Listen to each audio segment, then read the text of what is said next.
வரைக்கும் உயிர் வாழுங்க. அதாவது மனிதர்கள் புழங்காத பூங்காக்கள் மற்றும் தடைப்பட்ட இடத்துல 40 ஆண்டுகள் கூட இந்த மயில்கள் உயிர் வாழ வாய்ப்பு இருக்கு. இந்தியாவில் பெரும்பாலும் மயில்கள் வேட்டையாடுறதுனால தான் அழிஞ்சு போகுது. 1972 இயற்றின சட்டம் என்ன சொல்லுது அப்படின்னா, மயிலை வேட்டையாடுறது ஒரு தண்டனைக்குரிய குற்றமாகும் அப்படின்னு சொல்லி இந்திய தண்டனை சட்டம் இயற்றப்பட்டிருக்கு. இந்த மயில்களோட கால்கள் சவ்வு மாதிரி இருந்தாலும் அது என்னைக்குமே நீச்சல் அடிக்காதுங்க.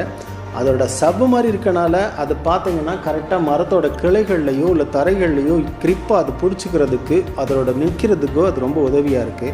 பெண்மயிலை காட்டிலும் ஆண்மயிலோட தோகைகள் அதிகமாக இருக்கனால கூட அது நீச்சல் அடிக்குமா அப்படின்னு கேட்டிங்கன்னா அதுக்கும் வாய்ப்பே கிடையாதுங்க. பொதுவாகவே மயில்களோட உடல்கள் ரொம்பவே அழகான ஒரு வடிவம் இருக்கனால நம்ம கண்கள் கொள்ளைகளோட அளவுக்கு அவ்வளோ அழகாக இருக்கும். நம்ம உலகத்தில் எத்தனை வகையான மயில்கள் இருந்தாலும் நம்ம இந்திய மயில்கள் போல் அழகாகவே இருக்காதுங்க. நம்ம இந்திய மயில்கள் அவ்வளோ அழகு. பார்ப்பதற்கு பெண் மயிலை விட ஆண்